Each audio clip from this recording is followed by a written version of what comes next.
जय हिंद दोस्तों, आपका अपने YouTube channel PSW arts point में स्वागत है। आज मैं लेके आऊँ आपके लिए एक नई वीडियो जो सभ्यता से रिलेटेड है, जिसमें आज हम जानेंगे चीन की सभ्यता के बारे में। इससे पहले हमने जाना इजिप्ट की सिविलाइजेशन के बारे में, अब बात करेंगे चीन की सभ्यता के बारे में।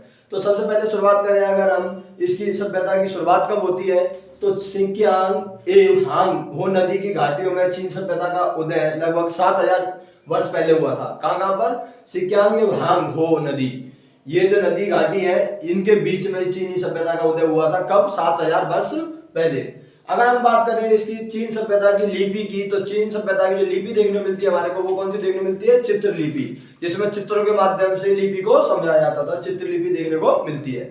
उसके बाद बात करें कौन सी नदी है जिसमें चीन का शौक कहा जाता है, इस नदी को सोरो ऑफ चाइना, जो हांग हो नदी। कौन सी नदी है वो? हांग हो नदी, जिसको चीन का शौक कहा जाता है। ओके, उसके बाद बात करें महान दार्शनिक जो कन्फ्यूशियस है, वो चीन की देन है। कन्फ्यूशियस के द्वारा अपने विचार दिए गए, और एक बहुत महान दर्शन शास्त्री थे जिनके द्वारा अपने विचार दिए गए थे चाइना के ऊपर, और एक आइडियोलॉजी रखी थी अपनी के कन्फ्यूशियसवाद के नाम से जिसे जाना जाता है। ओके, तो ये किसकी देन है? चीन सभ्यता की ही देन है।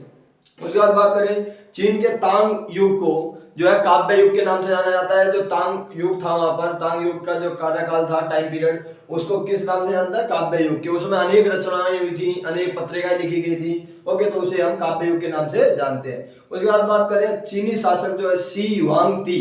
कौन? शी हुआंगती। शी हुआंगती ने मंगोल आक्रमण से चीन की रक्षा करने के लिए महान दीवार का निर्माण करवाया था। ध्यान रखना इस चीज का, किसने करवाया था? शी हुआंगती ने करवाया था चीनी दीवार का निर्माण। किस लिए करवाया था? मंगोल आक्रमण से। जो चंगेज खान था, चंगेज खान के नेतृत्व में उस समय अनेक आक्रमण हो रहे थे मंगोलों के द्वारा, तो उससे बचने के लिए जो है जो चीनी शासक उस समय थे शी हुआंगती, इन्होंने चीनी दीवार का निर्माण करवाया था। जो वर्तमान में देखा जाए तो कितनी लंबी है? 8850 किलोमीटर लंबी है वो दीवार। चीन की दीवार जो हमारे को देखने मिलती है, वो कितनी लंबी है? 8850 किलोमीटर लंबी है। किसने इसका निर्माण करवाया था? शी हुआंगती ने इसका निर्माण करवाया था महान दीवार का। किससे बचने के लिए? मंगोलों से बचने के लिए। उसके बाद बात करें चीन की जो महान दीवार है, ये हमारे 7 अजूबे हैं। जो 7 अजूबों में ये एक शुमार है। जैसे भारत का जो अजूबा है वो क्या है? ताजमहल। ताजमहल जैसे एक अजूबा है, उसी तरीके से चीन की जो महान दीवार है वो भी उन 7 अजूबों में आती है। ओके, इसके अलावा गीजा के पिरामिड है मिस्र के। इसके अलावा हम देखें कोलिजियम, तो उनमें चीन की महान दीवार को भी शामिल किया जाता है। उसके बाद बात करें चीन में जो बौद्ध मंदिरों को क्या कहा जाता है, वहां पे जो वहां पे मंदिर देखने को मिलते हैं हमारे को बौद्ध मंदिर, उन्हें क्या कहते हैं हम? पैगोडा। पैगोडा कहा जाता है वहां पे उनको, ठीक है, बौद्ध मंदिरों को। उसके बाद बात करें अगर हम विश्व में सर्वप्रथम रेशम की खोज जो है, रेशम की खोज या कागज की खोज जो है और छापा खाना, इसका जो आविष्कार करा सबसे पहले, वो कहाँ हुआ? चीन में हुआ। किस किस का आविष्कार? रेशम की खोज का, या फिर बात करें कागज की खोज, या फिर छापे खाने का आविष्कार। छापा खाना विश्व में सबसे पहले 1455 में खुला था। ओके, किसने खोला था? जोहानेस गुटेनबर्ग ने। वो चाइना में ही खोला था, जोहानेस गुटेनबर्ग ने। ओके, सबसे पहला छापा खाना, जिससे बाद में शुरुआत हुई।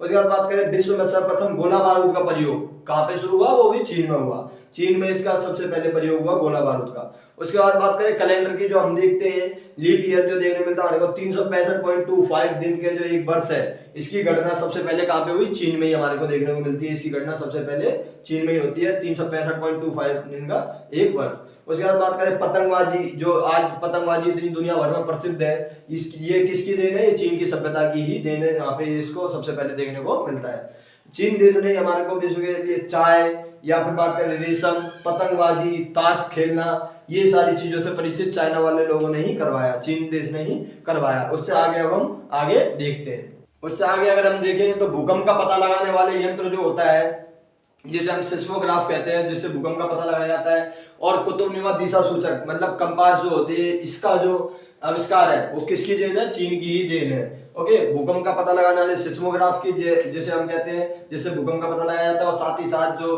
कुतुबनुमा दिशा सूचक है, जिससे हम डायरेक्शन पता करते हैं, मतलब कहने मतलब कंपास। ओके, उसका पता चीन के द्वारा ये आविष्कार किया गया। उसके बाद बात करें चीन में सौर और चांद पंचांग प्रचलित हुए।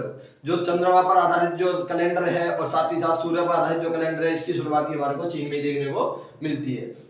उसके बाद बात करें विश्व में सर्वप्रथम राजकीय पदों, मतलब सरकारी जो पद है, या राजा का पद होगा, प्रधानमंत्री, राष्ट्रपति, ये जो पद है, और सरकारी नौकरी में भर्ती की प्रतियोगिता के लिए जैसे सिविल सर्विस का एग्जाम जो दिया जाता है, यूपीएससी वगैरह का, इसकी शुरुआत हमारे को जो देखने मिलती है वो किसने करी थी? बूती ने की थी, चीन के अंदर ही। किसने?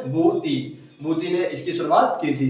तो ये देखते हैं हम चीन की सभ्यता से संबंधित कुछ इंपोर्टेंट फैक्ट जो हमारे को इस वीडियो में देखने को मिलते हैं। इससे आगे की वीडियो में हम इससे आगे जानेंगे दूसरी सभ्यताओं के बारे में। तो इतना ही इस वीडियो में, ज्यादा से ज्यादा इस वीडियो को शेयर करो, बहुत इंटरेस्टिंग वीडियो है, फैक्चुअल वीडियो है, और बेल आइकन को प्रेस करो ताकि आने वाली वीडियो की नोटिफिकेशन भी आपको मिल सके। तो थैंक यू गाइस, जय हिंद, जय भारत।